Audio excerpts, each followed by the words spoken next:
Hello बच्चों, welcome to Evoke classes. और due to our personal commitments, due to some assignments, हम उसमें busy हो गए थे, जिसके कारण हमने इन क्लासेस को होल्ड कर दिया था, पोस्ट कर दिया था। But now we will try our best कि हम थोड़ा सा टाइम यहाँ पे भी निकालें और इन क्लासेस को रिज्यूम करें। और इन क्लासेस का मकसद सिर्फ यही है कि जो बच्चे साइंस बैकग्राउंड के हैं, स्पेशली साइंस बैकग्राउंड के जो बच्चे हैं उन लोगों के लिए, या फिर जो बच्चे कॉमर्स बैकग्राउंड के भी है, जब वो सीए में, क्योंकि मेरे पास बहुत सारी ऐसी क्वेरीज आती है कि मैम हम सीए का कोर्स परस्यू कर रहे हैं बट हमारा साइंस बैकग्राउंड है, हमने 11th 12th में कुछ भी अकाउंट्स नहीं पढ़ रखा है, या फिर मैम हम है तो कॉमर्स बैकग्राउंड के बट हमने 11th 12th जो है वो अगर की भी थी तो भी याद नहीं है, और अगर नहीं की थी अच्छे से, अगर की थी अच्छे से तो एक दोबारा से रिवाइंड करवाने के लिए कि 2 साल की बात हो चुकी है, कुछ याद नहीं है। तो हम उन बच्चों के लिए स्पेशली ये क्लासेस लेके आए थे सो दैट कि उन्हें पूरा का पूरा 11th क्लास ना पढ़नी पड़े, उनके लिए जो जो जरूरी है वो उनको बतानी चाहिए। क्योंकि अगर हम 11th 12th के सिलेबस को देखेंगे तो 11th क्लास के सिलेबस में जो बेसिक्स है ना वो बहुत ज्यादा इंपॉर्टेंट है। जिसने इस बेसिक को समझ लिया वो अकाउंट्स के किसी भी लेवल पे जा सकता है और किसी भी लेवल को समझ सकता है। तो हमारी कोशिश इन क्लासेस के थ्रू यही है कि आप लोगों को वो 11th क्लासेस का जो है वो समरी दे सके, ताकि आप लोगों को 11th क्लास दोबारा से ना पढ़नी पड़े, आपको एक एक चीज बहुत अच्छे से समझ में आए। तो आज की क्लास में हम जीएसटी के कॉन्सेप्ट्स को दोबारा पढ़ेंगे, जीएसटी क्या होता है, लेकिन बहुत जल्दी से हम उसको पढ़ेंगे, बहुत शॉर्ट में पढ़ेंगे। लेकिन जीएसटी के कॉन्सेप्ट को जिसने बहुत अच्छे से पढ़ना है वो हमारी पिछली क्लास को देख के आए, क्योंकि वहां पे हमने पूरी डिटेल्स के साथ आपको दिखाया था कि किस तरीके से वो चेंज चलती है। और इस क्वेश्चन को करने के बाद हम जो है वो आपको लेके चलेंगे जीएसटी की वेबसाइट पे। कहते हैं कि जिसको हम पढ़ रहे हैं उसको अगर देखा जाए कि वो जीएसटी दिखता कैसा है, जीएसटी की वेबसाइट, और कहाँ कहाँ पे क्या क्या दिखाई देता है, तो कितना मजा ही आ जाए। और उसके बाद हम अपनी आज की पता नहीं अगली क्लासेस में लेजर्स, ट्रायल बैलेंस, पीएनएल, ये सब कुछ आपको बताएंगे। और हम आपको किसी क्लास में टैली पे भी लेके चलेंगे। और जिसने जर्नल एंट्री को समझ लिया उसको पता लग जाएगा कि भाई मेरे को सिर्फ जर्नल एंट्रीज करनी है। जर्नल एंट्रीज करने के बाद 90% काम जो है वो सॉफ्टवेयर अपने आप कर देगा। वो पीएनएल स्टेटमेंट अपने आप बना देगा, वो बैलेंस शीट अपने आप बना देगा, वो लेजर अपने आप बना देगा। मुझे सिर्फ जो है वो चेक करना है कि वो जो सब कुछ डला हुआ है वो सही डला हुआ है या नहीं डला हुआ। और अगर स्टार्टिंग स्टेज पे ही अगर हम जर्नल एंट्रीज को ठीक कर देते हैं तो आगे हमें दिक्कत नहीं आती। तो चलिए सबसे पहले इस क्वेश्चन को शुरू करते हैं और फिर फटाफट से आपको जीएसटी की वेबसाइट पे लेके चलते हैं। चलिए स्टार्ट दिस क्लास। तो generalise the following transaction in the books of Messrs Main Traders July 2022, जुलाई 2022 की एंट्रीज है। 3 जुलाई की एंट्री है। Sold goods sold goods 50,000 rupees, charge CGST and SGST 6% each. चलिए एक बार जीएसटी के कॉन्सेप्ट को दोबारा से हम रिवाइज कर लेते हैं सो दैट कि हमें पता लगे कि जीएसटी एक्चुअली होता क्या है। तो सबसे पहले लेट सपोज मैं डिस्ट्रीब्यूटर हूं, मैंने 100 रुपए का माल बेचना है, ठीक है ना, इसमें मेरा प्रॉफिट वगैरह सब इंक्लूड है। मैंने 100 रुपए का माल बेचना है। अभी जीएसटी के रेट्स जो चल रहे हैं, newly updated rates, GST updated rates, वो मैं आपको थोड़ा सा बता देती हूँ। That is 5%, 18% and 40%। इंपॉर्टेंट चीजें बेसिक सारी 5% के अंदर है, और 18% जो है वो थोड़ी चीज़ों के ऊपर है, एंड 40% लग्जरी चीज़ों के ऊपर है। जैसे इलेक्ट्रॉनिक्स वगैरह के आइटम है वो 18% के अंदर है, लेकिन अगर आप लग्जरी कार्स वगैरह लेते हो तो वो 40% के अंदर आ जाएगी। तो लाइक दिस, तो 3 रेट्स जो है वो जीएसटी के अभी वर्कआउट कर रहे हैं। तो 100 रुपीज़ का डिस्ट्रीब्यूटर को माल बेचना है, लेकिन वो जो है उसने होलसेलर को 5% का लेट सपोज जीएसटी उसके ऊपर लगा, तो 100 रुपये के ऊपर 5% का जीएसटी लगा, 105 का माल उसको पड़ा। तो उसने क्या किया, बिल काट के दे दिया कि 100 रुपये का देखो माल है, 5 रुपये का उसके ऊपर जीएसटी है, 105 दे दो। तो होलसेलर ने क्या किया, 105 जो है वो डिस्ट्रीब्यूटर को दे दिया। इसने इसको माल दे दिया, यहाँ पे जो है वो माल चला गया और इसने इसको पेमेंट कर दी। पूरा अच्छे से समझना है कि क्या चल रहा है। 105 का उसको माल पड़ा, ठीक है ना, उसके ऊपर इसने अपना प्रॉफिट वगैरह सब लगाया और इसने कहा कि चलिए एक काम करते हैं, 5 रुपये का जो है वो मेरा प्रॉफिट है, 110 रुपये की चीज़ है, अब इसको आगे जो है वो रिटेलर्स को देना है। अब 110 रुपये के ऊपर लेट सपोज 5% का अगर मैं जीएसटी लगाऊं तो 110 का 5% 5.5 रुपीज़ हो गया। तो अभी मैं अप्रोक्स करके चल रही हूँ because I am just taking the example, ठीक है। तो 116 की आइटम पड़ी और इसने जो है वो रिटेलर को दे दिया 116 रुपीज़ में। अब रिटेलर ने कहा क्या, रिटेलर ने कहा भाई 116 का मेरे को माल पड़ता है। फिर उसके ऊपर 4 रुपये का मैं उसके ऊपर अपना प्रॉफिट भी लगाऊंगा, 120 रुपीज़ का मैं जो है वो अपने कस्टमर्स को माल बेचूंगा, लेकिन उसके ऊपर जीएसटी लगेगा 5% का। तो 120 रुपये के ऊपर 5% के हिसाब से जो है वो जीएसटी लग गया 6 रुपीज़ का, और इसने जो है वो 126 रुपीज़ का माल जो है वो कस्टमर को दे दिया। तो कस्टमर को अल्टीमेटली माल कितने का पड़ा है, 126 रुपीज़ का। अब यहाँ पे हमने ये चीज़ तो समझ ली कि ये माल कैसे कैसे बेचा और जीएसटी कैसे कैसे लगा, लेकिन अब जीएसटी की कलेक्शन कैसे होगी, अब जीएसटी की कलेक्शन को समझना है। मैं यहाँ पे ही जीएसटी की कलेक्शन आपको समझाऊंगी।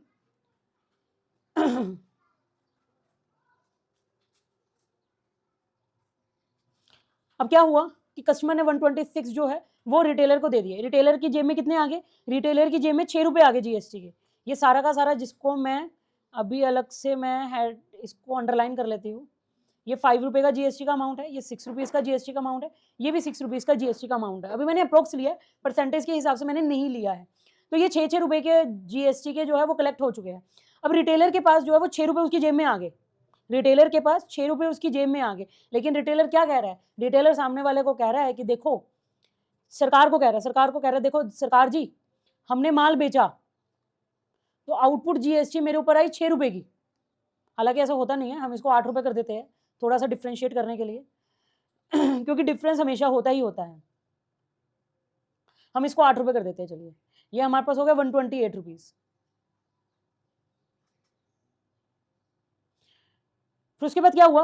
रिटेलर कहते हैं कि देखो आउटपुट, मैंने माल बेचा, मैंने अपने कस्टमर से 8 रुपये कलेक्ट किए, ठीक है ना।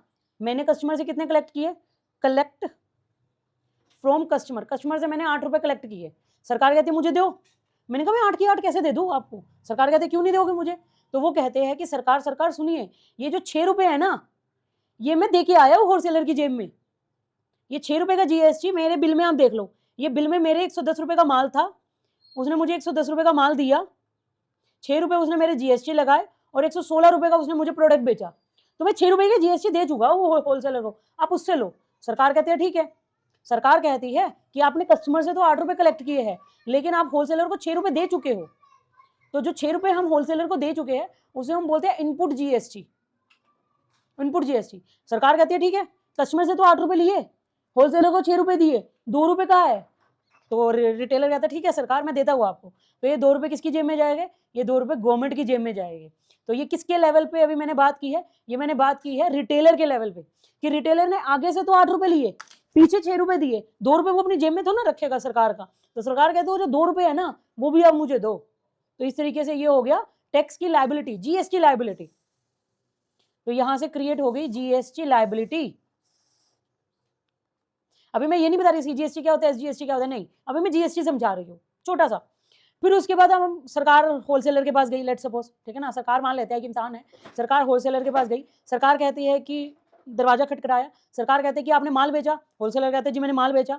सरकार कहता है जब आपने माल बेचा तो आपने कितने का जीएसटी कलेक्ट किया रिटेलर से? तो होलसेलर कहता है मैंने 6 रुपये का जीएसटी कलेक्ट किया। तो सरकार कहती है अच्छा, इसका मतलब कि आपकी आउटपुट जीएसटी कितना है? 6 रुपीज़ है, तो मुझे 6 रुपये दो। होलसेलर कहते हैं रुको रुको। तो सरकार कहते हैं क्यों भाई? होलसेलर कहता है कि मैं जो अपना बिल, ये मेरा बिल देखो, 100 रुपये का माल था, 5 रुपये का जीएसटी में भर के आया हूँ डिस्ट्रीब्यूटर को, 105 रुपये मैंने पे कर दी है, अब मैं 6 रुपये तो नहीं पे करूंगा। तो वो क्या कह रहा है होलसेलर? वो कह रहा है, अपनी कहानी सुना रहा है कि देखो सरकार मैं 5 रुपये पे करके आया हूँ होलसेलर डिस्ट्रीब्यूटर को। तो सरकार कहती है ठीक है भाई, इसका मतलब कि जो आपने परचेज किया है, जो आपने परचेज किया है उसके ऊपर आपको इनपुट जीएसटी का क्रेडिट मिल जाएगा। इनपुट जीएसटी क्रेडिट, मैं एक एक वर्ड बढ़ाती जा रही हूँ अभी। इनपुट जीएसटी का क्रेडिट मिल जाएगा। कितना मिलेगा जी? 5 रुपये का। सरकार कहते हैं ओके, तुमने रिटेलर से 6 रुपये लिए जीएसटी के नाम के, डिस्ट्रीब्यूटर को 5 रुपये दिए जीएसटी के नाम के, 1 रुपये तो तुम्हारी जेब में अभी भी है ना, वो मुझे दो तुम। तो मैंने कहा ठीक है भाई ले लो सरकार। तो हमने क्या किया, 1 रुपये की जो है वो जीएसटी की लायबिलिटी सरकार को पे कर दी। अब इसके आगे की पीछे की चेन हम देख नहीं रहे हैं, क्योंकि जितना पीछे जाएगी उस पर तो फिर रॉ मटेरियल खरीदा, उसमें माल आता गया। तो ultimate motive is to show you कि आउटपुट क्या होता है और इनपुट क्या होता है। तो अभी तक हमने यहाँ से क्या सीखा? हमने यहाँ से ये सीखा कि जब भी हम सेल करते हैं, अभी मैं प्रोडक्ट के ऊपर हूँ, अभी मैं सर्विसेज के ऊपर नहीं हूँ। हम लोग जो सीए सर्विसेज देते हैं उसके ऊपर भी जीएसटी चार्ज होता है, बट अभी मैं प्रोडक्ट की बात करूंगी कि मैंने एक पैकेट होलसेलर को, डिस्ट्रीब्यूटर को दिया, डिस्ट्रीब्यूटर ने आगे होलसेलर को दिया और होलसेलर ने आगे रिटेलर को दिया, दैट्स इट। तो सेल के ऊपर क्या लगता है? सेल के ऊपर लगता है आउटपुट जीएसटी, और परचेज के ऊपर क्या लगता है? Input GST. तो जो इनपुट जीएसटी लगता है ना, उसका क्रेडिट ले सकते हैं। अब आप कहोगे मैम क्रेडिट किया, ये क्रेडिट वर्ड क्या है? तो मैं बोलूंगी 6 रुपये मैंने कस्टमर से, 8 रुपये कस्टमर से चार्ज किया था ना, 8 रुपये मैंने कस्टमर से चार्ज किए, 6 रुपये मैंने होलसेलर को पे कर दिया था, तो उस 6 रुपये का मैं क्रेडिट ले लूंगी। क्रेडिट मतलब बेनिफिट ले लूंगी। मैं सरकार को नोक नोक करके कहूंगी सरकार नोक नोक सुनिए, ये जो 6 रुपये है ना मैं दे चुका हूँ, तो मैं सिर्फ आपको 2 रुपए दूंगा, तो 6 रुपए का मैंने क्या ले लिया, बेनिफिट ले लिया कि मैंने 6 रुपए दे दिए है, अब मैं दोबारा नहीं दूंगा, तो उसका मतलब कि मैंने क्रेडिट ले लिया, ठीक है ना। चलिए यहाँ पे थोड़ा सा अंधेरा हो गया, हम जरा लाइट जला लेते हैं। So this is the concept of GST, और जिसने जीएसटी के कॉन्सेप्ट को समझ लिया उसने सब कुछ समझ लिया। चलिए तो हम आगे समझते हैं। अभी हमने ये समझा कि सेल के ऊपर आउटपुट जीएसटी होता है, परचेज के ऊपर इनपुट जीएसटी होता है, और जो हमने परचेज किया है उस माल को जो है हम उसके ऊपर क्रेडिट ले लेते हैं। अब दूसरी बात कि जब हम जीएसटी के पोर्टल पे अभी आपको लेके चलेंगे, जीएसटी पोर्टल पे जब हम आपको लेके चलेंगे तो सरकार को कैसे पता लगेगा कि भाई सेल किया है या परचेज किया है। आपके मन में क्वेश्चन आता होगा कि मेरे मन में तो क्वेश्चन आया था जब मैंने जीएसटी को पढ़ा था कि सरकार को कैसे पता लगेगा कि जीएसटी कितनी सेल हुई है कितनी नहीं। तो देखिए कैश में माल डीलिंग होती है, ठीक है ना, कैश का किसी को नहीं पता होता है, लेकिन ऐसा नहीं है कि पीछे से भी माल कैश में आ रहा है आगे भी माल कैश में जा रहा है। अगर ऐसा हो रहा है तो सरकार को नहीं पता लगेगा कैश का, लेकिन बैंकिंग ट्रांजेक्शन्स तो होती ही है। बैंकिंग ट्रांजेक्शन्स के थ्रू पता लगता है। मान लो मैंने जो है लेट सपोज 1 करोड़ का माल बेचा, ठीक है ना, 1 करोड़ का माल मैंने बेचा। अब सारा का सारा अगर मेरे पास बिलिंग्स होगी तो वो सारा का सारा मेरा जीएसटी पोर्टल पे रिफ्लेक्ट होगा कि मैंने बिल नंबर 1 के थ्रू जो है वो 10 लाख का माल सेल किया, बिल नंबर 2 से मैंने 20 लाख का माल सेल किया, बिल नंबर 3 से मैंने जो है, लेकिन लेट सपोज मैंने यहाँ पे क्या किया, 1 करोड़ की सेल में जो है वो मैंने 40 लाख का माल जो है वो कैश में सेल किया है, एंड 60 लाख का माल जो है वो मैंने बैंकिंग ट्रांजेक्शन मतलब जो चेक वगैरह के थ्रू होते हैं वैसे माल सेल किया। तो ऑब्वियसली मेरे पास 60 लाख की बिलिंग तो होगी, मेरे पास बिल है, प्रॉपर है 60 लाख के माल बेचनी है, लेकिन 40 लाख की नहीं है। क्यों? क्योंकि वो कैश में बेचा गया है। तो सरकार आपको बोलती है कि कैश की भी आप ट्रांजेक्शन दिखाओ, लेकिन अगर आप कैश की ट्रांजेक्शन नहीं दिखाते हो तो लेट सपोज अब यहाँ पे स्क्रूटनी कहाँ पे आ सकती है कि अब लेट सपोज कि भाई 40 लाख का तुमने माल बेचा, वो 40 लाख क्या करोगे, मेरे घर में 40 लाख आए हुए हैं, तो लोग ब्लैक मनी का यूज प्रॉपर्टी वगैरह खरीदने में करते हैं क्योंकि वहाँ पे कैश डीलिंग्स होती है, ठीक है ना, तो या तो उसमें हो सकता है। लेकिन द थिंग इज दैट कि आपके पास अगर 1 करोड़ का माल आपने बेचा है तो ऑब्वियस सी बात है कि परचेज भी आपने अच्छा खासा किया होगा। अब लेट सपोज मैंने परचेज किया है 60 लाख का, ठीक है ना, अब मैंने परचेज कितने का किया, मैंने 60 लाख का किया है, लेकिन मेरे पास बिलिंग भी कितनी है, सिर्फ 60 लाख की है, बिलिंग भी कितनी है, सिर्फ 60 लाख की है। अब 60 लाख का माल 60 लाख में तो बेच नहीं सकते आप, क्योंकि आपके बिल्स पे दिखाई दे रहा है कि प्रॉफिट यहाँ पे अर्न हुआ है, तो बाकी का माल कहाँ है। तो क्लोजिंग स्टॉक्स को देखा जाएगा कि क्लोजिंग स्टॉक्स में माल पड़ा है कि नहीं पड़ा, पड़ा है तो ठीक है, उसकी कैलकुलेशन होती है, नहीं पड़ा तो कहाँ पे है माल दूसरा, वो भी देखा जाता है। फिर उसके बाद लेट सपोज माल हमने 40 लाख का खरीदा था और माल हमने 1 करोड़ में बेचा, ठीक है ना। अब 40 लाख का माल अगर हम उसके बिल्स देखें 40 लाख के माल के, तो 40 लाख के माल पे जो है और 60 लाख की बिलिंग पे जो है प्रॉफिट में थोड़ा सा ही डिफरेंस है, क्लोजिंग स्टॉक कुछ दिख नहीं रहा है, तो बाकी कहाँ पे है। तो वहाँ पे हर एक चीज़ ना मैच होती है कि आपने कितना परचेज किया है, कितना सेल किया है, टैक्सेबल वैल्यू कितनी दिखाई है, तो ये सारी की सारी चीज़ें एडजस्ट होती है। और जहाँ पे भी थोड़ा सा ये गैप दिखाई देता है तो वहाँ पे पता लगता है कि बंदे ने कहीं ना कहीं झोल तो किया है। ऑब्वियसली बात है कि कुछ हद तक जो है वो लोग कैश की ट्रांजेक्शन को छुपाते हैं, बट बहुत ज़्यादा नहीं छुपा सकते हैं, ठीक है ना। तो कैश की टर्नओवर भी दिखानी पड़ती है जीएसटी वगैरह में कि हमने अनरजिस्टर्ड सप्लायर को माल बेचा है। अनरजिस्टर्ड मतलब जिसके पास जीएसटी नहीं है, हमने उसको माल बेचा है। तो जीएसटी पोर्टल पे जब हम जाएंगे, अभी हम आपको थोड़ी देर में लेके जाएंगे, तो सबसे पहले होता है GSTR1।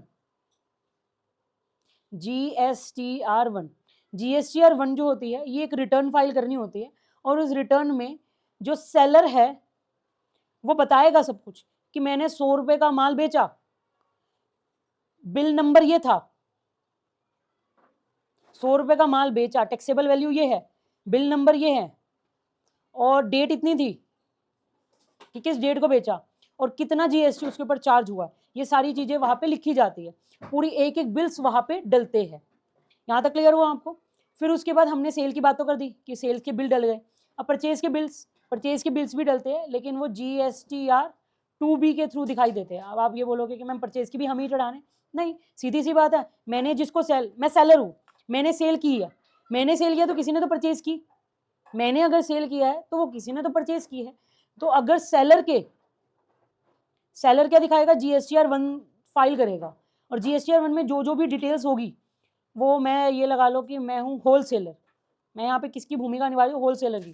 तो ये कौन है, ये रिटेलर है, क्योंकि होलसेलर ने बेचा, होलसेलर क्या है, वही सेलर है, और रिटेलर ने खरीदा, तो रिटेलर के 2B में जो है वो अपने आप दिख जाएगा सब कुछ। क्या दिखेगा कि जी इसने 100 रुपए का माल परचेज किया था, रिटेलर ने 100 रुपए का माल परचेज किया था, दो नंबर जो है इस बिल का नंबर है, डेट इतनी है, और जीएसटी इसके ऊपर इतना इतना चार्ज हुआ है। ये सारा का सारा वहां पे जो है वो डिटेल चली जाती है। तो 2B जो है वो भरनी नहीं पड़ती है, वो ऑटोमेटिकली फिल हो जाती है। और यहाँ पे 2B में क्या डलता है, यहाँ पे सारा परचेज का डेटा डलता है, यहाँ पे सारा परचेज का डेटा दिखाई देता है। तीसरी हमारी रिटर्न होती है जो कि मैं आपको अगले पेज पे दिखाऊंगी, बिकॉज आई एम श्योर कि आपको नहीं दिखाई देगा। तो हमने अभी तक चीज पढ़ी, डिस्ट्रीब्यूटर के लेवल पे पढ़ते हैं। चलिए, डिस्ट्रीब्यूटर ने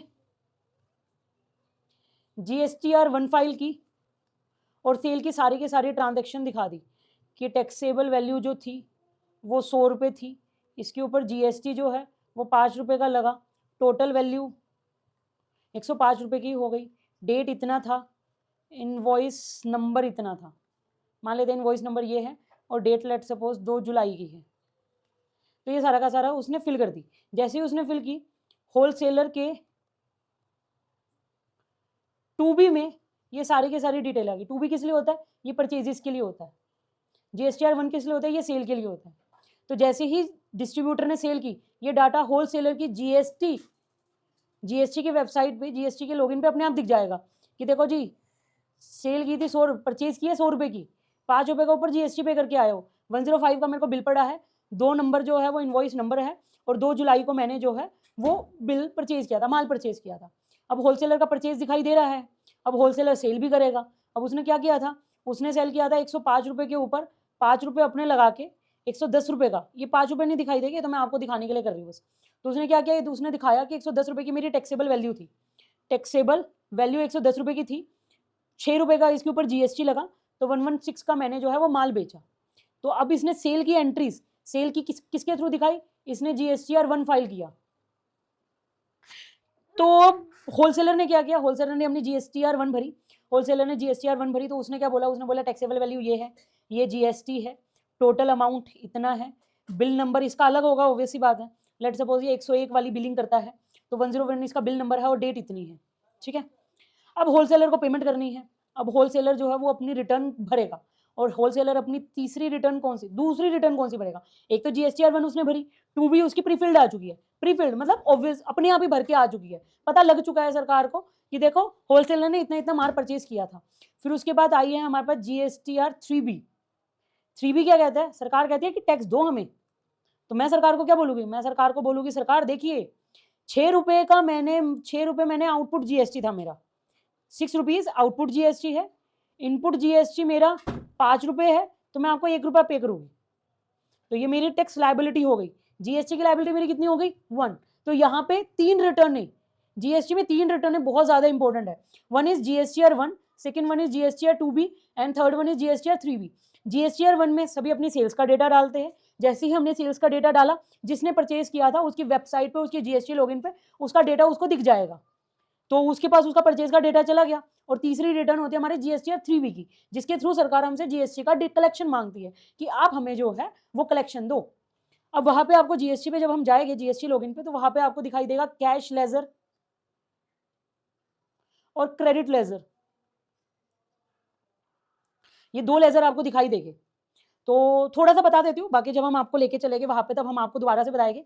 कैश लेजर क्या होता है कि लेट सपोज मुझे पता है कि यार मेरी ना लाइबिलिटी क्रिएट होने वाली है, तो मैंने क्या किया, मैंने चालान पे किया। चालान मतलब मैं GST की वेबसाइट पे गई, वहां पे एक ऑप्शन होता है चालान का, जैसे UPI पेमेंट नहीं करते, तो मैंने वहां पे जो फॉर्म होता है उस फॉर्म को भरा, और उस फॉर्म में मैंने बोला कि मेरे को ना अब 1 रुपया नहीं करते हम, चलो 1 लाख रुपए कर देते हैं, चलो इसको अब समझाने के लिए। तो मुझे पता है कि मेरी लाइबिलिटी जो है वो 1 लाख रुपए की क्रिएट होगी इस महीने की। तो मैंने क्या किया, मैं GST के पोर्टल पे गई, मैंने वहाँ पे एक चालान का ऑप्शन है, मैं वहाँ पे गई और चालान में जाके मैंने उसको ऊपर क्लिक किया, और क्लिक करने के बाद मैंने वहाँ पे सारी की सारी वैल्यूज डाली कि मेरे को 1 लाख रुपए जो है वो GST के पोर्टल पे जमा करवाने हैं। जैसे बैंक में जमा करवाते हैं ना, वैसे GST के पोर्टल पे जमा करवाने हैं। तो वो जैसे हम बैंक्स वगैरह में भी जाते हैं और पैसे जमा करवाने के लिए जो फॉर्म भरते हैं ना, वैसा वाला ही फॉर्म होता है GST के पोर्टल पे, उसको हम चालान का नाम दे देते हैं। तो हमने उसमें 1 लाख रुपए फिल किया अमाउंट, और हमारे पास स्कैनर आ जाएगा, स्कैनर या फिर बैंकिंग डिटेल्स आ जाएगी, आप अपनी बैंक डिटेल्स डालो, हम वहाँ पे अपनी बैंकिंग डिटेल्स डालेंगे और हमारे बैंक से अमाउंट कट जाएगा, और वो GST की वेबसाइट पे अपना शो होने लग जाएगा। कहाँ पे, कैश लेजर में, कि दीपिका ने जो है वो 1 लाख रुपए जो है वो जमा किया। अब दीपिका जी जैसे ही 1 लाख रुपए की पेमेंट करने लगेगी, ये टैक्स मान लो अब 1 का नहीं है, 1 लाख रुपए का है, तो मेरे कैश लेजर का बैलेंस यहाँ पे यूज हो गया और मैंने पेमेंट कर दी, ठीक है ना। अब मान लो मैंने क्या किया, 1,20,000 रुपए मैंने जमा करवा दिए, लेकिन मेरी पेमेंट है 1 लाख रुपए की, तो जो 20,000 रुपए वो मेरे कैश लेजर में दिखाई देते रहेंगे कि अभी 20,000 रुपए दीपिका जी ने एक्स्ट्रा जमा करवा दिए थे जीएसटी पोर्टल पे, जो कि अगली बार जब इनकी लायबिलिटी होगी वहां से एडजस्ट हो जाएगी। क्रेडिट लेजर क्या होता है? अब क्रेडिट लेजर में यहाँ पे होलसेलर का जब जीएसटी लॉगिन किया गया तो होलसेलर के क्रेडिट लेजर में 5 रुपए पड़े थे। अब आप कहोगे मैम ये 5 रुपए कौन से है? मैं कहूँगी देखिए ध्यान से देखिएगा, ये 5 रुपए, ये वाले 5 रुपए है क्रेडिट। किसका क्रेडिट? आईटीसी का क्रेडिट, इनपुट जीएसटी का credit, input tax credit ledger. Input किसके ऊपर लगता था? परचेज के ऊपर। परचेज को बोलते थे ना इनपुट, तो परचेज के ऊपर कितना टैक्स लगा था? 5 रुपए का टैक्स लगा था, तो सरकार कहती है क्रेडिट।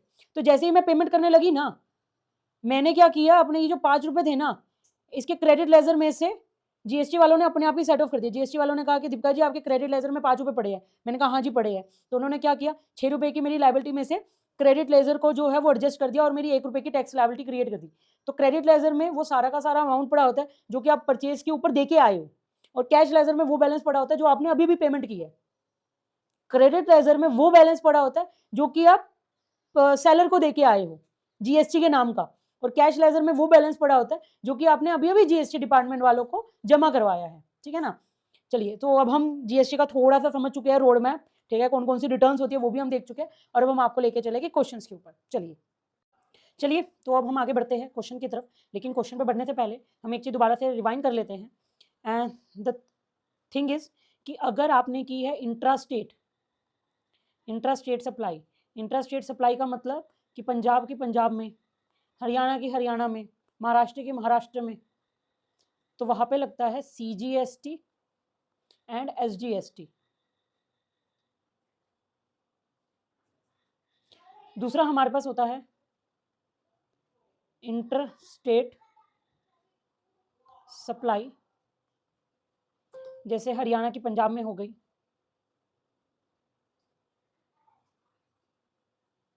तो उस केस में हमारा लगता है आईजीएसटी। चलिए, अब क्वेश्चन की तरफ बढ़ते हैं।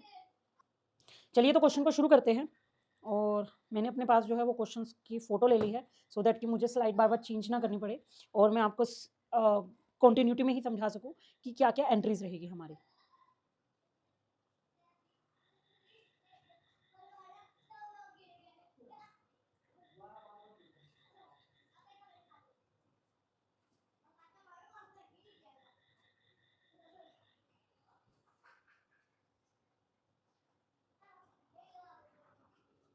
तो यहाँ पे हमारे पास आती है डेट, यहाँ पे हमारे पास आते हैं पर्टिकुलर्स, यहाँ पे हमारे पास आती है लेजर फोलियो, यहाँ पे हमारे पास आता है डेबिट का अमाउंट, यहाँ पे आता है हमारे पास क्रेडिट का अमाउंट, और यहाँ पे हम लिखते हैं इन द बुक्स ऑफ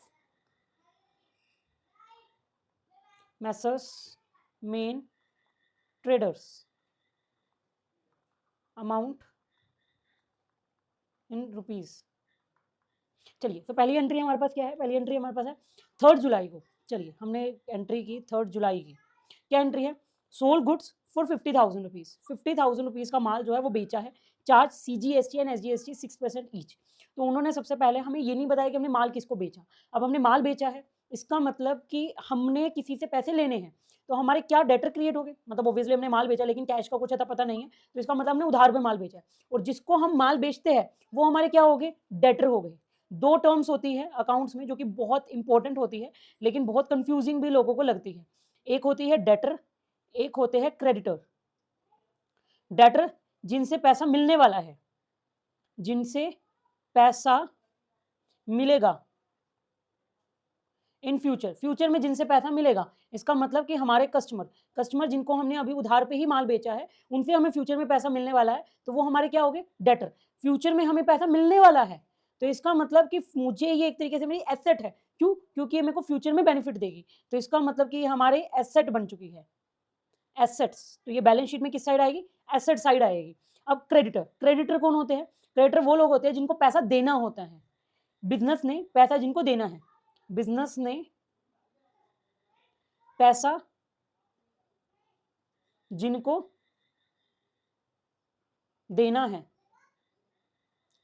इसका मतलब कि ये हमारे डिस्ट्रीब्यूटर हो सकते हैं, हमारे सप्लायर हो सकते हैं कि मैंने माल तो मंगवा लिया लेकिन मैंने अभी तक उनको पेमेंट नहीं किया, तो मेरे को फ्यूचर में उनको पेमेंट करनी है, तो इट्स माय लायबिलिटी कि मुझे उनको पेमेंट करनी है। तो ये हमारा कहा जाएगा, ये हमारा जाएगा लायबिलिटी साइड में। Liability in the balance sheet, balance sheet जब हमारी बनेगी तो उसमें देखा जाता है कि कंपनी की उधारी कितनी है, कंपनी को कितने पैसे मिलने वाले हैं और कंपनी की देनदारी कितनी है, तो उससे भी फाइनेंशियल पोजीशन का पता लगता है। तो अगर हम आगे बढ़े तो हमें ये पता लग चुका है डेटर क्या है। अब हमने माल बेचा है, डेटर अकाउंट डेबिट। अब मुझे कस्टमर से क्या-क्या लेना है, मैंने कस्टमर को जो है वो 50,000 का माल बेचा है, 50,000 का मैंने कस्टमर को माल बेचा है और उसके ऊपर CGST to output, CGST account कितना 6% का, तो ये हमारा कितना हो गया 6%, 300 टू आउटपुट एसजीएसटी अकाउंट। तो मैंने क्या किया 50,000 का माल बेचा और 50,000 के माल के ऊपर 6% का जो है वो मैंने जो है वो जीएसटी चार्ज कर लिया है। सॉरी इट इज 3,000 रुपीज़, 5,000 और हाँ 3,000 रुपीज़। तो ये हमारा कितना हो गया, ये हमारा टोटल मुझे अब कस्टमर से कितना लेना है, मैंने कस्टमर से 56,000 रुपीज़ लेने हैं, नॉट 50,000 रुपीज़। कस्टमर से मुझे 56,000 लेने हैं। तो यहाँ पे नरेशन बहुत ज़्यादा ज़रूरी है क्योंकि जब हम इसको टैली में एंट्री करते हैं तो हमें याद नहीं है कि हमने 1 जुलाई को क्या एंट्री की थी या 2 जुलाई को क्या एंट्री ली थी। लेकिन नरेशन पढ़ के हमें याद आ जाता है कि येस 50,000 की सेल की, सेल्स मेड टू, यहाँ पे डेटर का नाम आ जाएगा जिस भी पार्टी को, यहाँ पे कोई पार्टी का नाम मेंशन नहीं है लेकिन ऐसा हो नहीं सकता कि बुक्स में आप डेटर का नाम मेंशन ना करो, तो यहाँ पे सेल्स मेड टू डेटर, तो यहाँ पे डेटर का नाम आ जाएगा। बस आपको समझ में आ जानी चाहिए कि क्या एंट्री है। उसके बाद नेक्स्ट एंट्री हमारे पास क्या है, sold goods to Surjit, Surjit को हमने माल बेचा है including CGST and SGST 6% each. इसका मतलब कि जो हमने 28,000 का माल बेचा है सुरजीत जी को, उसमें ऑलरेडी सीजीएसटी और एसजीएसटी इंक्लूड है। तो इसकी थोड़ी सी कैलकुलेशन करते हैं। बचपन में हमारे पास एक फॉर्मूला होता था कि 100 रुपए की चीज बेची है तो उसके ऊपर 12 रुपए का टैक्स लगा है, ठीक है।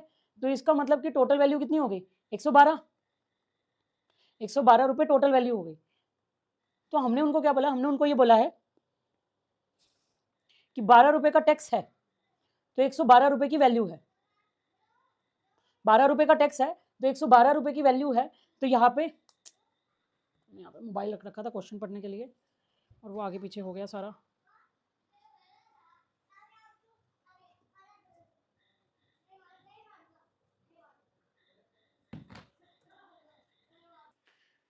सेकेंड एंट्री को समझते हैं हम। सेकेंड एंट्री हमारी है sold goods to Surjit for 28,000 including CGST and SGST at the rate 6% each. तो हम इसके ऊपर आपको थोड़ी सी वर्किंग करवा रहे थे कि 100 रुपए की अगर वैल्यू है, टैक्सेबल वैल्यू है, तो 12 रुपए का उसके ऊपर टैक्स है, तो टोटल वैल्यू कितनी होगी 112 रुपए की। अब 112 में क्या हुआ है, 112 की टोटल वैल्यू है,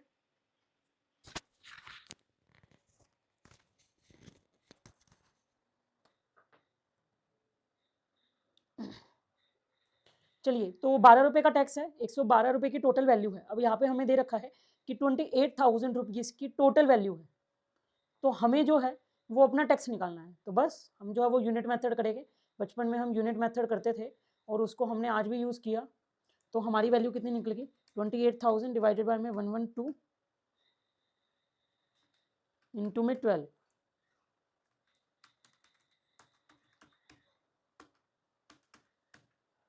तो 3,000 रुपीज़ जो है वो हमारी टैक्स की वैल्यू बन गई कि 3,000 टैक्स है तो 28,000 रुपीज़ जो है वो टोटल वैल्यू है। तो यहाँ से हमने देख लिया कि जो हमारा अमाउंट है वो 3,000 रुपीज़ का है। इसका मतलब कि जो वैल्यू है, टैक्सेबल वैल्यू, टैक्सेबल वैल्यू वो कितनी है, वो 28,000 माइनस में 3,000, 25,000 रुपीज़ है। आई थिंक आपको क्लियर हो गई होगी, ये हमारे पीछे है 25,000 रुपीज़। तो हमने क्या किया है, अभी यूनिट मेथड लगाया है और यूनिट मेथड से हमने जो है वो टैक्सेबल वैल्यू को निकाला है। मतलब 25,000 की चीज़ थी और उसके ऊपर 3,000 रुपीज़ का टैक्स लग गया। अब सीजीएसटी एसजीएसटी कितना, ऑब्वियसली बात है 50-50% कर लीजिए क्योंकि 6% हमारा वो दोनों में है। तो हम यहाँ पे एंट्री क्या करेंगे, हम यहाँ पे एंट्री करेंगे कि हमने सुरजीत को माल बेचा है। कौन सी जुलाई को बेचा है, 4 जुलाई को हमने माल बेचा है, सुरजीत को बेचा है, सुरजीत अकाउंट डेबिट। अब इन्होंने बोला था कि 28,000 का बेचा है जी आपने, मैंने कहा ठीक है 28,000 का बेचा है। सेल कितने की है, माल की सेल जो है वो मेरी है 25,000 रुपीज़ की, 25,000 रुपीज़ की माल की सेल है।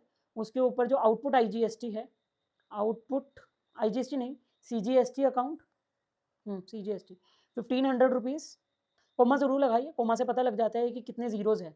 अभी अभी हम थोड़े बच्चों का टेस्ट चेक कर रहे थे, तो उसमें से एक बच्चे ने एक जीरो कम लगा दी, उसका पूरा क्वेश्चन गलत हो गया सिर्फ एक जीरो के कारण। तो यू कैन इमेजिन कि छोटी सी गलती से भी बहुत बड़ी मिस्टेक्स हो सकती है। तो being good sold to Surjit.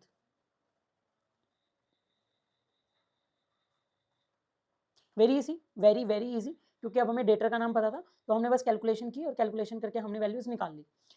अब हमारे पास थर्ड एंट्री आती है, और थर्ड एंट्री हम देखते हैं कि थर्ड एंट्री क्या है। अगेन वही डेबिट क्रेडिट के कॉलम्स हम बनाएंगे।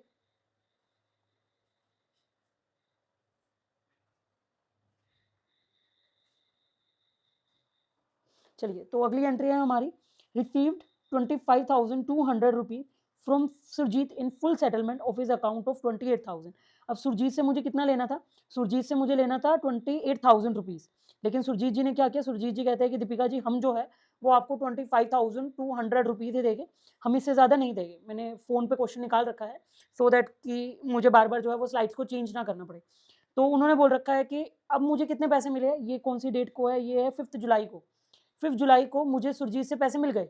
पैसे मिल गए मतलब बैंक में मेरे पैसे आ गए।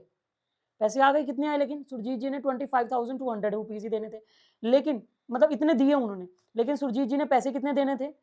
To Surjit account, debit the receiver, credit the giver. तो यहाँ पे क्रेडिट द गिवर का फॉर्मूला लगा है, क्रेडिट द गिवर। उसने 28,000 रुपीज देने थे, उसने सिर्फ मुझे 25,200 रुपीज ही दिए। तो बाकी उन्होंने, हमने क्या किया, बाकी हमने एक तरीके से उसको जो है वो डिस्काउंट अलाउड कर दिया, क्योंकि इन full settlement of his account. देखो, अगर मैं उनसे मांगती 28,000 रुपीज और वो ना देते, तो और वो कहते कि भाई मैं तो इतने ही दूंगा, ठीक है ना, तो मेरे बाकी पैसे मतलब डूब गए। लेकिन यहाँ पे पैसे डूबे नहीं, यहाँ पे उन्होंने बोला इन फुल सेटलमेंट, कि फुल सेटलमेंट हुई है, पैसे डूबे नहीं है। मैं मान गई, मैंने कहा कि चलो कोई बात नहीं, 28,000 मैंने उनसे पैसे लेने थे। उन्होंने कहा दीपा जी हम तो 25,200 रुपीज देंगे।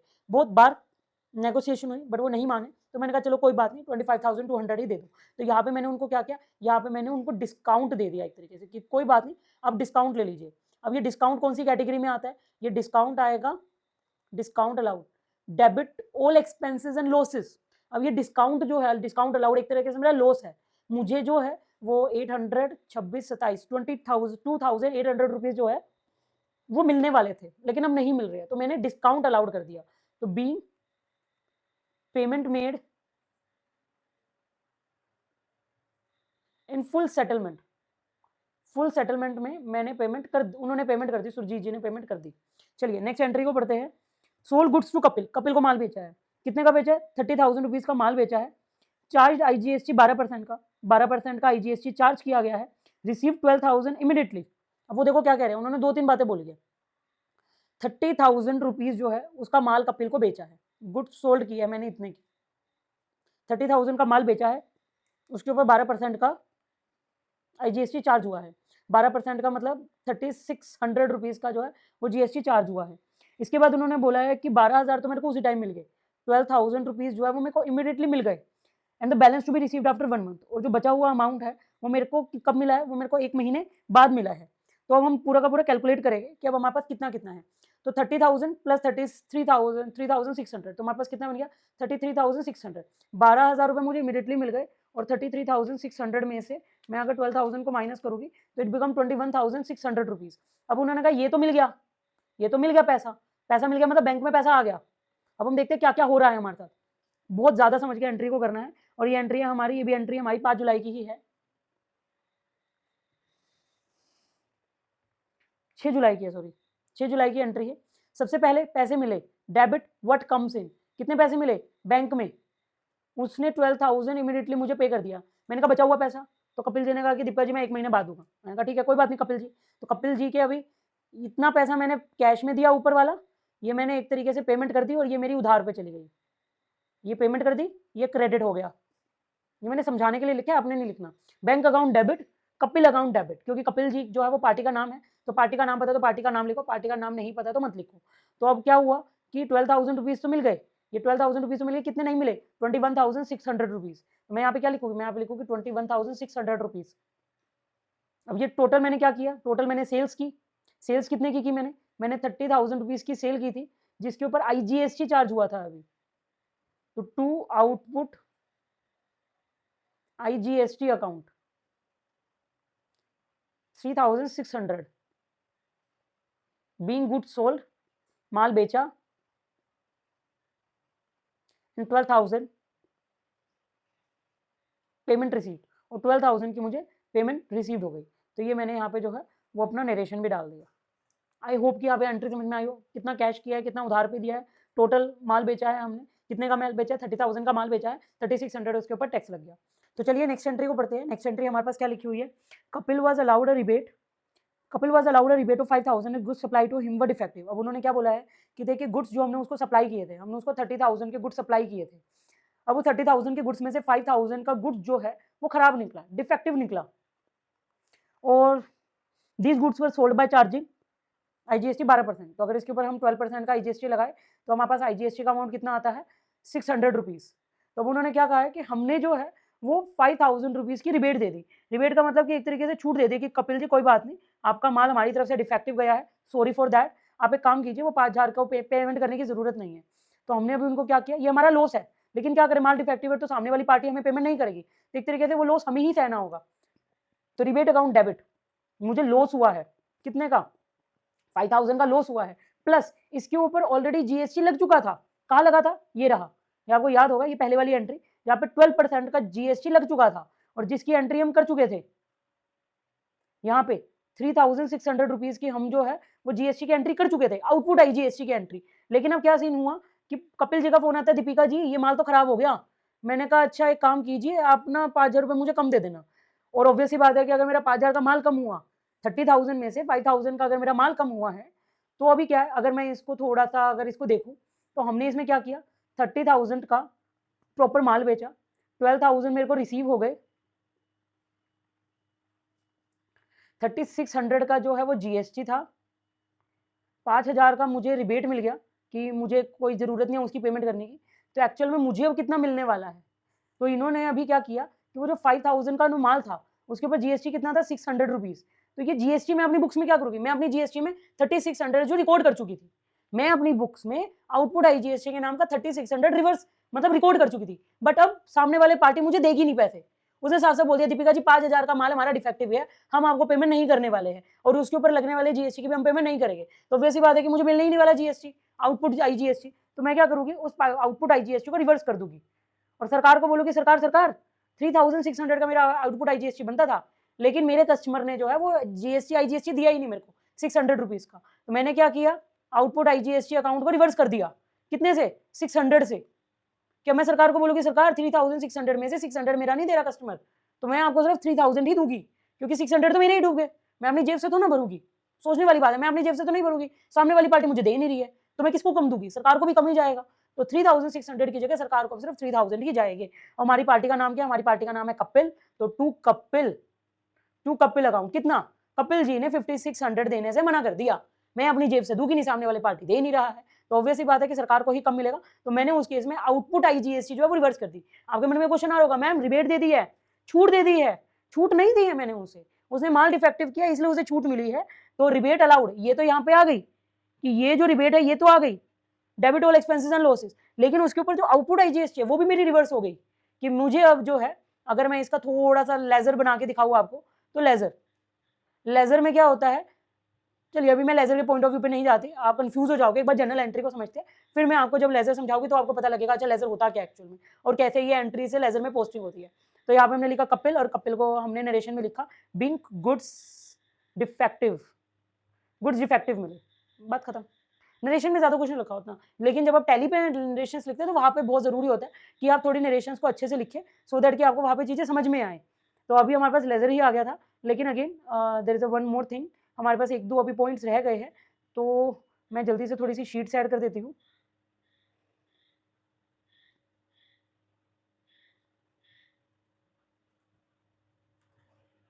चलिए हमने शीट्स ऐड कर दी है, अब हम आगे बढ़ते हैं, और नेक्स्ट एंट्री हमारी है sold goods to Manpreet for 1 lakh rupees at a trade discount of 20% and charge IGST 12%। अब इन्होंने क्या बोला हुआ है, इन्होंने बोला कि नहीं, मनप्रीत को आपने क्या किया, मनप्रीत को आपने 1 लाख रुपए का माल बेचा, लेकिन ट्रेड डिस्काउंट दे दिया उसको 20% का, 20% का 20,000 रुपए हो गया। अब ट्रेड डिस्काउंट मैंने उसको दे दिया 20,000 रुपए का, माल कितना हो गया मेरा, 80,000 का, तो टैक्सेबल वैल्यू मेरी अभी कितनी हो गई है, 80,000 की। अब इसके ऊपर जो है वो टैक्स लगेगा, टैक्स कितना लगेगा, आईजीएसटी लगेगा, IGST कितना लगेगा, एट द रेट 12% लगेगा। तो हम इसके ऊपर 12% कैलकुलेट कर देते हैं। 9600 का जो है वो इसके ऊपर IGST चार्ज हो गया।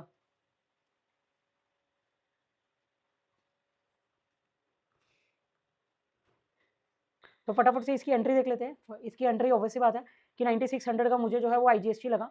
तो अगर इसकी एंट्री में देखूं,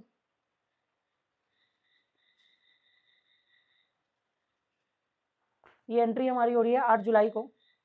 8 जुलाई को एंट्री हो रही है, और 8 जुलाई को जब मैं इसकी एंट्री कर रही हूँ तो मैंने माल कितना बेचा, ट्रेड डिस्काउंट के कभी एंट्री नहीं होती, याद रखना।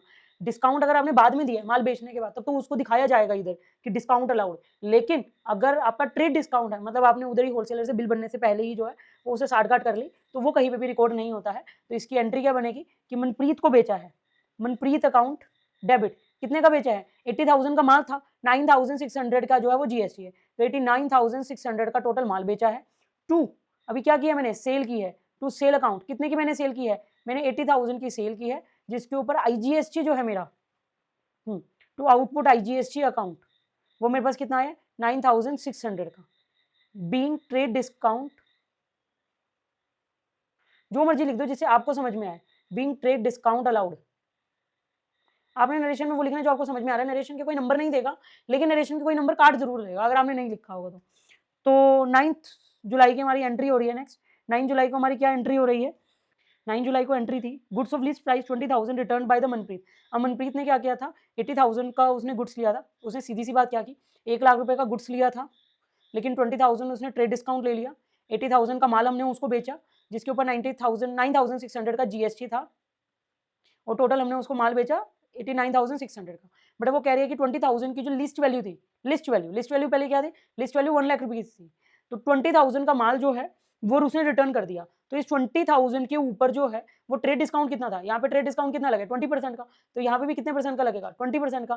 कितने के ऊपर, 20,000 के ऊपर। तो 20,000 का 20% अगर हम करेंगे तो कितना आ गया, लगभग 4,000 आ गया, 4,000 आ गया। तो इसका मतलब जो लिस्ट प्राइस था 20,000 रुपीज का, उसके ऊपर 4,000 रुपए का ट्रेड डिस्काउंट मिल गया। इसका मतलब कि जो माल एक्चुअल में हमने उसको लेना, उसको दिया है माल, वो 16,000 का दिया है, और उसके ऊपर IGST का कितना अमाउंट है, IGST है उसके ऊपर 12% की। तो अगर हम 16,000 का 12% निकालेंगे तो ये हमारा 1920 बन जाता है।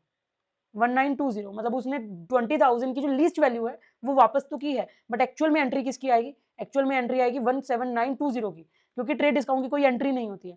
इसका मतलब कि अब हमारी एंट्री क्या हो जाएगी, सबसे पहले तो सेल नहीं की है, यहाँ पे हमने क्या की है, सेल्स रिटर्न की है। कितने का माल वापसी आया मेरा, मेरा माल 16,000 का वापसी आया है, 16,000 16,000 का वापसी आया है। तो मेरा माल जो है कितने का वापसी आया है, 16,000 का वापसी आया है जी। तो माल मेरा वापस हुआ है 16,000 का, सेल्स रिटर्न हुई है मेरी। फिर उसके बाद ये जो माल वापस हुआ है इसके ऊपर IGST भी था। अब सामने वाला बंदा वही कह रहा है मुझे कि दीपिका जी मैं नहीं देता आपको, कितने का टैक्स बनता था इनका, 1920 का इनका टैक्स बनता था। तो मनप्रीत जी कहते हैं दीपिका जी आपका जो माल है हम नहीं रखते, आप सेल्स वापस ले लो। मैंने कहा ठीक है जी। तो वो कह रहे हैं कि हम IGST का 1920 भी आपको नहीं देंगे। तो इसका मतलब कि वो मुझे दे नहीं रहा, मैं अपनी जेब से भरूंगी नहीं, तो मैं क्या करूंगी, तो जो IGST की लाइबिलिटी उसको कम दिखा दूंगी कि देखो सरकार जी आपकी बनती थी 400 रुपीज, लेकिन ऑब्वियसली बात है कि 100 रुपीज मनप्रीत ने ज्यादा देने से मना कर दिया, इसलिए अब आउटपुट IGST की जो लाइबिलिटी है आपकी वो है आउटपुट IGST लाइबिलिटी, कितना 1920। इतना जो है वो अब हम नहीं देंगे सरकार को। टू में क्या आएगा, टू मनप्रीत आएगा, टू मनप्रीत आएगा, ठीक है ना। अब हमारे पास टोटल कितना हो गया, टोटल हमारे पास हो गया 17,920। तो एंट्री क्या है, बी गुड्स रिटर्न, गुड्स को जो है वो रिटर्न करवा दिया गया है। चलिए last but not the least हमारी एंट्री क्या है, कि हमारी एंट्री है कमीशन चार्ज वगैरह हुए हैं, रिसीव्ड कमीशन, कमीशन इनकम है, क्रेडिट में जाएगी। तो मैं इसकी सीधी सी एंट्री बना देती हूँ, टू कमीशन अकाउंट, कितना,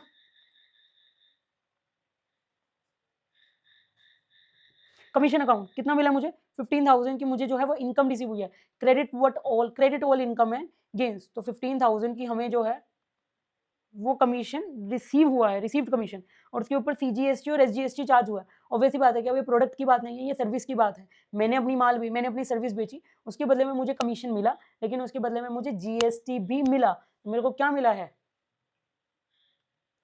जल्दी से बना लेते हैं इसकी एंट्री। तो टू कमीशन अकाउंट, ऑब्वियसली बात है। फिर उसके बाद उन्होंने बोला है कि जीएसटी भी है। मेरे पास जगह नहीं है तो मैं इसको थोड़ा सा सीधा लिख देती हूँ।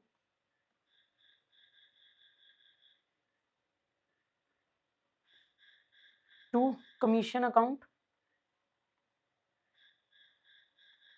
टू, अब मैंने यहाँ पे प्रोडक्ट नहीं बेचा, मैंने यहाँ पे सर्विसेज बेची है अपनी, जिसके बदले में मुझे कमीशन मिला है। तो इसका मतलब कि यहाँ पे भी आउटपुट सीजीएसटी एसजीएसटी आएगा।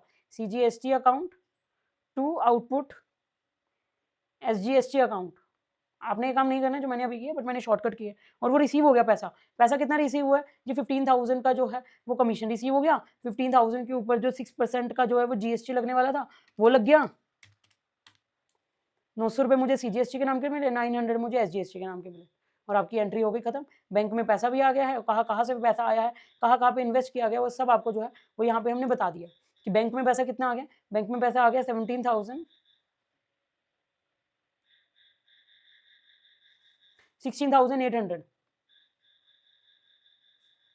तो 16,800 रुपीज़ जो है वो ऑब्वियसली बात है कि मुझे बैंक में रिसीव हो चुके हैं। 15,000 रुपये मुझे कमीशन के नाम के मिले हैं, बाकी आउटपुट सीजीएसटी और एसजीएसटी मुझे मिला है। तो यहाँ पे हमारी एंट्री होती है खत्म। अब यहाँ पे सेट ऑफ की एंट्रीज होगी, लेकिन ऑब्वियसली बात है कि हमने माल खरीदा बेचा कुछ, माल बेचा हमने खरीदा कुछ नहीं है शायद इस पूरी ट्रांजेक्शन में। इसलिए मैं आपको थोड़ा सा अभी समझाने वाली हूँ लेजर, या फिर हम एक काम करते हैं, लेजर को अगली क्लास में लेके जाते हैं और जल्दी से हम एक बार के लिए आपको जो है वो जीएसटी पोर्टल पे जरूर लेके जाते हैं, सो दैट कि आपको भी एक आइडिया हो कि हम क्या देख रहे हैं और कितना देख रहे हैं। तो ये हमने क्रोम पे आ गए हैं और क्रोम पे हम लिखेंगे जीएसटी लॉगिन। हम जीएसटी के लॉगिन पे गए, ये हमारी जीएसटी की वेबसाइट खुल गई है। यहाँ पे हम अपना यूजर नेम और पासवर्ड डालेंगे। तो ये हमने यहाँ पे लॉगिन आईडी पासवर्ड्स डाल दिए है। As you can see here, यहाँ पे आपको डैशबोर्ड दिखाई दे रहा है, जहाँ पे आपको पार्टी का डैशबोर्ड दिखाई दे रहा है। और अगर आप ऊपर देखोगे तो यहाँ पे ऑप्शन आ रहे हैं डैशबोर्ड के। तो हमने क्या किया, हम डैशबोर्ड पे चले गए